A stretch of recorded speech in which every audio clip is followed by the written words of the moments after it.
வணக்கம். தமிழ் வெற்றிலை சமையலுக்குள்ளே போகலாம் வாங்க. நம்மளோட சேனலை நீங்கள் ஃபஸ்ட் டைமாக பார்க்குறீங்க அப்படின்னா சப்ஸ்கிரைப் பண்ணுங்கள். பக்கத்தில் இருக்க பெல் சிம்பிளை கிளிக் பண்ணிடுங்க. இப்போ நம்ம சிக்கன் சுக்கா பண்ண போகிறோம். அதை எப்படி பண்ணுறதுன்னு பார்க்கலாம். ஒரு பேன் ஹீட் பண்ணிவிட்டு 1 ஸ்பூன் அளவு ஜீரகம், 15 மிளகு, ஒரு சின்ன துண்டு பட்டை, 3 கிராம்பு சேர்த்துக்கோங்க. 1 ஸ்பூன் அளவுக்கு சோம்பு சேர்த்துக்கோங்க. 4 ஸ்பூன் அளவுக்கு மல்லி விதை சேர்த்துக்கோங்க. ஒரு பிஞ்ச் அளவு வெந்தயம் சேர்த்துக்கோங்க. 5 காஞ்ச மிளகாய் சேர்த்துக்கோங்க. நான் 5 காஞ்ச மிளகாய் சேர்த்துருக்கேன். நீங்கள் விருப்பப்பட்டீங்கன்னா உங்கள் காரத்துக்கு தகுந்த மாதிரி காஷ்மீரி சில்லி, நார்மல் மிளகாய் ரெண்டும் கலந்து கூட நீங்கள் ஆட் பண்ணிக்கலாம். இப்போ அது நல்லா ஒருக்க கலந்ததுக்கப்புறமா ஒரு 5-6 சொட்டு எண்ணெய் விட்டுட்டு திருப்பி நல்லா நம்ம கலந்து விட்டுக்கலாம். கலந்ததுக்கப்புறமா 2 ஸ்பூன் அளவுக்கு துருவன தேங்காய் அதுவும் ஆட் பண்ணி நல்லா கலந்ததுக்கப்புறமா அடுப்பை ஆஃப் பண்ணிடுங்க. நல்லா இதை ஆற வச்சுட்டு மிக்சியில் சேர்த்து நல்லா ஃபைன் பவுடரை அரைச்சி எடுத்துகிட்டு வந்துடலாம். தண்ணி சேர்க்காமல் அரைக்கணும். ஒரு பேன் ஹீட் ஆனதுக்கப்புறமா எண்ணெய் நல்லா காஞ்சதுக்கப்புறமா 2 பெரிய வெங்காயம் நல்லா மெல்லிசாக நீல வாக்கில் ஸ்லைஸ் பண்ணிவிட்டு அதை நல்லா வணக்கி விட்டுக்கலாம். வணக்கினதுக்கப்புறமா கழுவி சுத்தம் பண்ணி வச்ச போன்லெஸ் சிக்கனை உள்ளே ஆட் பண்ணிக்கலாம். இந்த சிக்கன் சுக்கா ரெசிபி பண்ணுறதுக்கு போன்லெஸ் சிக்கன் ரொம்ப சூப்பராக இருக்கும். அப்போ தான் நல்ல ஜூஸியாக கடிச்சு சாப்பிட்றதுக்கு ஈஸியாக இருக்கும்.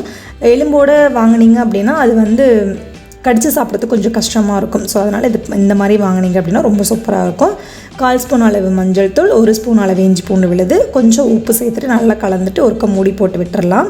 சிக்கனில் தண்ணி நல்லா வெளில வந்ததுக்கப்புறமா மூடி ஓப்பன் பண்ணி பார்த்துட்டு நம்ம அரைச்சி வச்ச வர பவுடர் அதையும் உள்ளே சேர்த்து நல்லா ஒருக்க கலந்துட்டு மூடி போட்டு வச்சுருங்க. அடுப்பை லோ ஃப்ளேம் டு மீடியம் ஃப்ளேம்லேயே வச்சுருங்க. ஹை பண்ணிட வேண்டாம். ஹை பண்ணால் தீஞ்ச மாதிரி ஆகிடும். சிக்கன் உள்ளே குக் ஆகாத மாதிரி இருக்கும். இப்போ மூடி ஓப்பன் பண்ணிட்டு லைட்டாக தண்ணி தெளிச்சுட்டு நல்லா ஒருக்க மிக்ஸ் பண்ணி விட்டுறலாம். அதுக்கப்புறம் திருப்பி கொஞ்சம் தண்ணி தெளிச்சுட்டு மூடி போட்டு வச்சிடலாம். திருப்பி ஒரு 3 நிமிஷம் போல் அப்படியே இருக்கட்டும். 3 நிமிஷத்துக்கு அப்புறமா ஓப்பன் பண்ணி நல்லா ஒருக்க கலந்து விட்டுருங்க.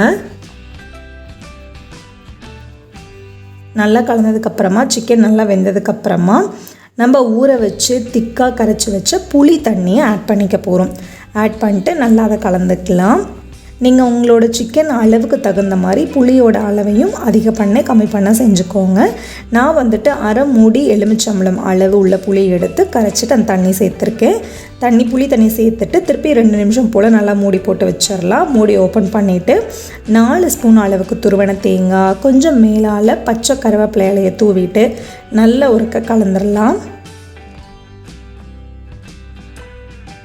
நல்லா ஒருக்க கலந்துட்டு மூடி போட்டு 4 நிமிஷம் வரையிலும் நல்லா லோ ஃப்ளேமில் வச்சுருவோம்.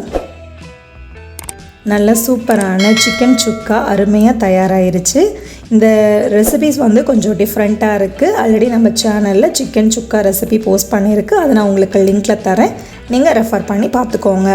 இப்படி நம்ம புளி சேர்த்து சிக்கன் சுக்கா பண்ணது ரொம்ப டிஃப்ரெண்ட்டான டேஸ்ட்டு, டிஃப்ரெண்ட்டான ஃப்ளேவரு, ரொம்ப சூப்பராக இருந்தது.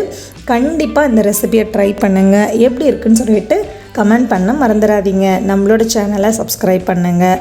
அப்போ தான் நாளைக்கு நான் போஸ்ட் பண்ணுற வீடியோ உங்களுக்கு நோட்டிஃபிகேஷனில் வரும். தேங்க்யூ.